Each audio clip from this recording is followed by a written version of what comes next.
సుమన్ టీవీలో మీ business promotions కోసం ఈ కింది నెంబర్ను సంప్రదించగలరు.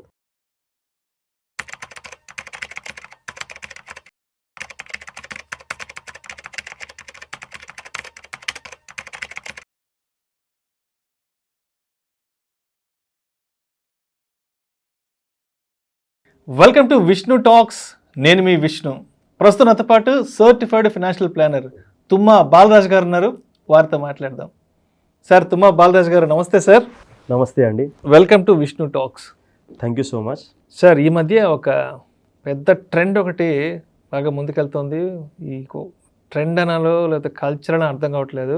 By now pay later. So ముందు తీసుకో, తర్వాత పే చేసేయి.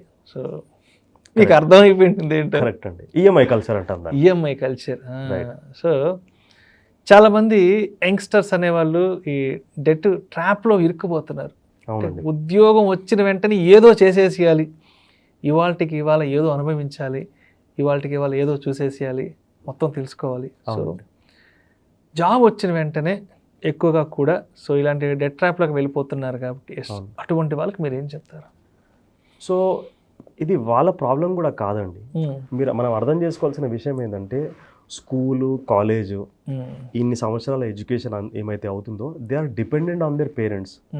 చాలా వరకు కోరికలు ఏమైతే ఉంటాయో అవి అణిగి ఉంటాయి. ఒక వయసు వరకు స్టేజ్ వరకు చాలా వాంట్స్ ఉంటాయి. నీడ్స్ పేరెంట్స్ చూసుకుంటారు, కానీ వాంట్స్ ఏమైతే ఉంటాయో పేరెంట్స్ చూసుకునే పరిస్థితిలో ఉంటారు లేరు. చాలా సందర్భాల్లో చూసుకోలేని పరిస్థితుల్లోనే ఉంటారు. అంటే ఈ కాలేజ్ ఎడ్యుకేషన్ వరకు ఇవన్నీ ఉంటాయి అక్కడ. సో నేను మంచి షూస్ వేసుకోవాలి, మంచి బట్టలు వేసుకోవాలి, మంచి మంచి ప్లేసెస్కి వెళ్ళాలి, మంచి మంచి కార్లు తిరగాలి, ఇవన్నీ కూడా కోరికలు, వాంట్స్ అంటాం. సో ఇవన్నీ సప్రెస్డ్ వాంట్స్ ఉంటాయి. ఎప్పుడైతే ఉద్యోగంలోకి వస్తారో లేదా ప్రొఫెషన్ మొదలవుతుందో వాళ్ళకు ఆర్థికంగా వాళ్ళు ఎదుగుతూ ఉంటారు, డబ్బులు వస్తూ ఉంటాయి. So no they have the freedom to spend their money and do whatever they want. అందు గురించే స్పెషల్లీ యంగ్స్టర్స్ ఏమైతే ఉంటారో ఆ సప్రెస్డ్ వాంట్స్ ఏమైతే ఉంటాయో they want to fulfil that. So అందుకోసమే కెరియర్ మొదలైపోయిన తర్వాత వెంటనే and easy availability of money ఉంది మనకు. క్రెడిట్ కార్డ్స్ కావచ్చు, banks are there to give loans. చాలా వరకు లోన్ యాప్స్ వచ్చాయి. ఇవన్నీ కూడా తీసుకొని మన అవసరాలు తీసుకుంటూ ఉంటున్నారు. సో ఇది చేయడం వల్ల they are going to get in to debt trap. So ఒకవైపు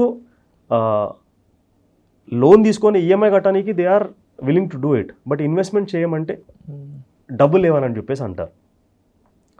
సో డబ్బులు ఉన్నాయా లేదా మనం చూద్దాం. కొన్ని ఇనీషియల్ కెరియర్ డెసిషన్స్ ఏమైతే ఉంటాయో, స్పెండింగ్ హ్యాబిట్స్ ఏమైతే ఉంటాయో that will define how well they are going to be financially. ఉదాహరణకి ఉద్యోగం వచ్చింది, ప్రొఫెషన్ మొదలు పెట్టారు, 25 సంవత్సరాలు ఉంది, ఒక 50,000 60,000 సంపాదిస్తున్నారు, రైట్? వెంటనే ఇంటికి ఒకటి వస్తుందండి. ఏంటది? ఇంటికి వచ్చేది కార్ వస్తుంది కదా. కార్ కాదండి, కార్. అదేంటది? కార్.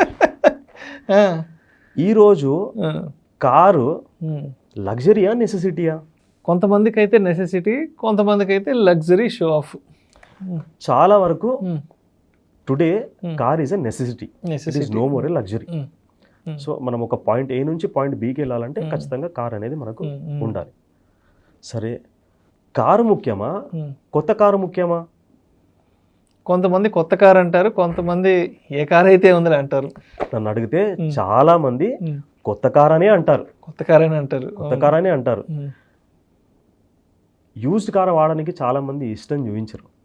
ఎందుకంటే యూజ్డ్ కార్ వాడితే మన పరువు ఏమవుతుంది, మన ప్రతిష్ట ఏమవుతుంది, మన స్టేటస్ ఏమవుతుంది, మన కలీగ్స్ ఏమనుకుంటారు, మన ఫ్రెండ్స్ ఏమనుకుంటారు, అత్తగారు ఏమనుకుంటారు, రిలేటివ్స్ ఏమనుకుంటారు, ఇవన్నీ కూడా చాలా రకాల ఇబ్బందులు వెంటాడుతూ ఉంటాయి.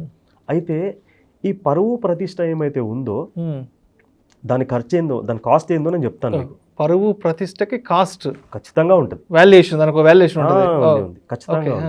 ఉదాహరణకి మనం ఈరోజు ఒక హ్యాచ్ బ్యాగ్ తీసుకున్నాం అనుకోండి, ఎంతలో రావచ్చు కొత్తది? ఒక 15 నుంచి ఒక high end cars, high end car entry level సరే ఒక 7-8 lakhs లో 7-8 lakhs 10-12 లక్షలు ఓకే 7-8 lakhs 10-12 lakhs కూడా రావచ్చు. 7-8 lakhs లో రీజనబుల్ వచ్చేస్తుంది అనమాట.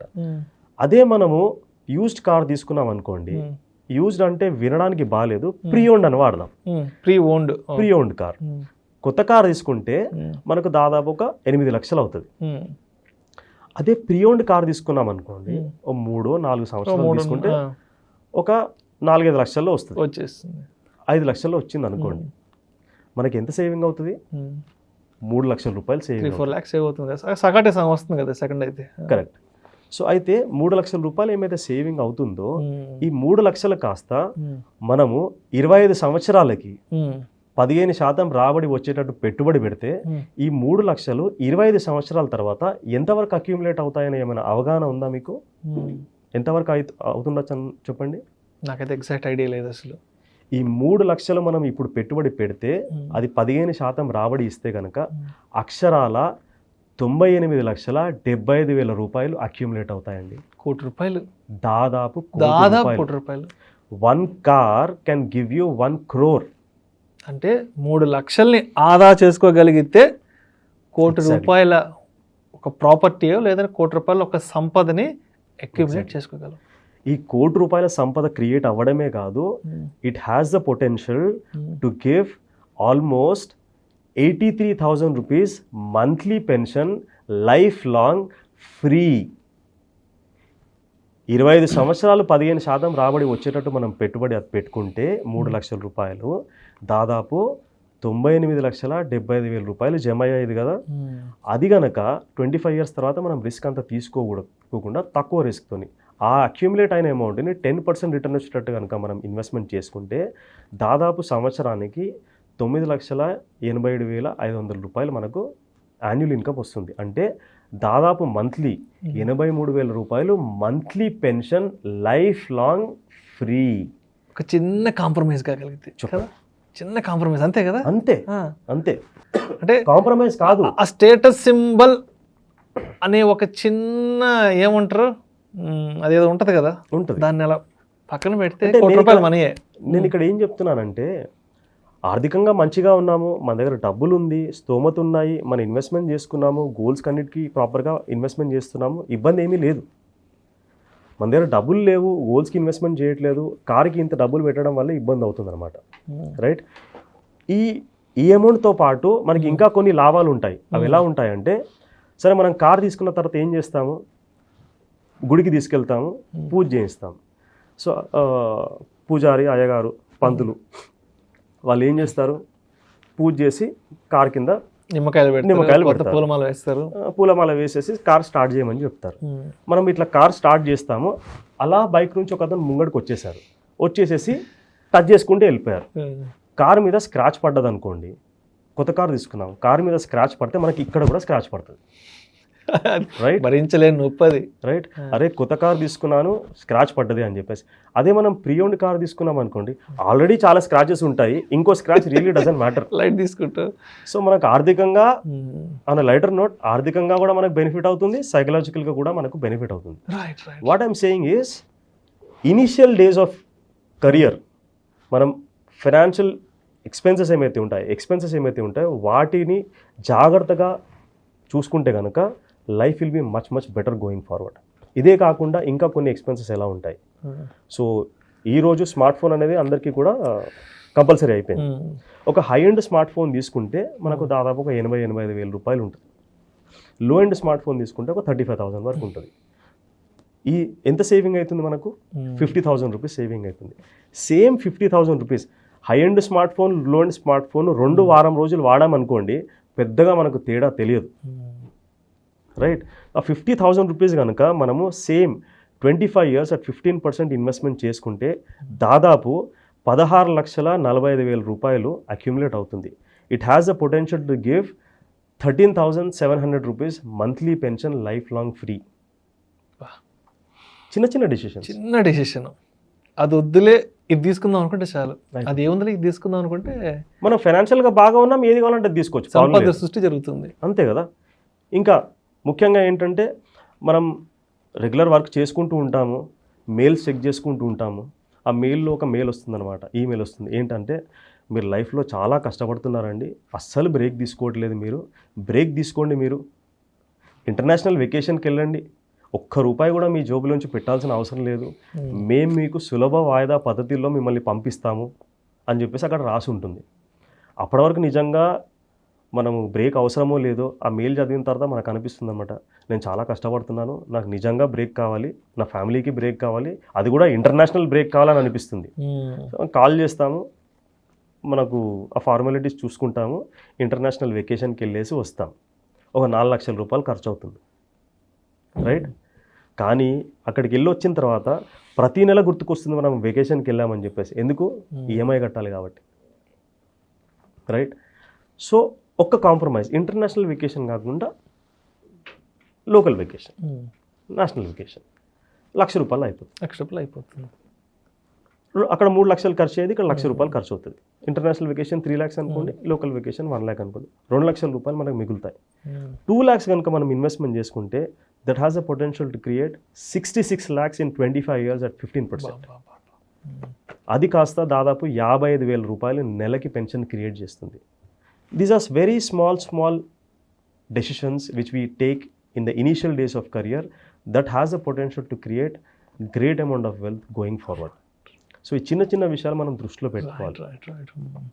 సో ఈఎంఐ కల్చర్లోకి వెళ్ళకుండా ఏదైతే అవసరమో అప్రిషియేటింగ్ అసెట్స్కి మనం లోన్ తీసుకోవచ్చు, ప్రాబ్లం లేదు. డిప్రిషియేటింగ్ అసెట్స్కి లోన్ తీసుకోకూడదు.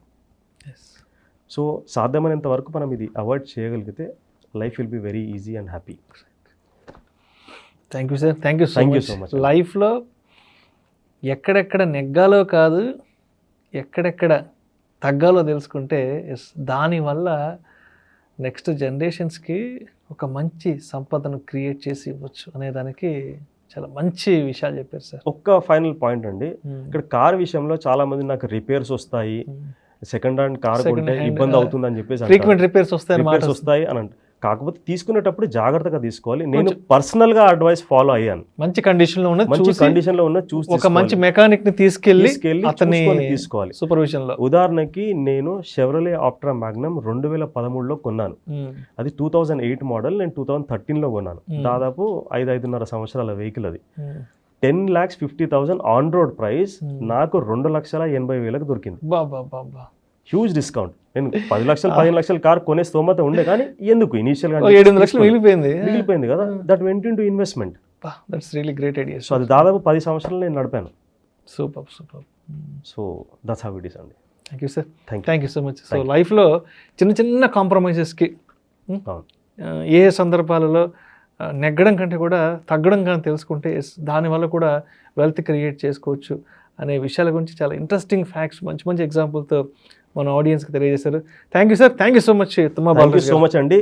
Delaying gratification is the key. Delaying gratification is the key. మనం దృష్టిలో ఉంచుకోవాలి. Yes, thank you sir.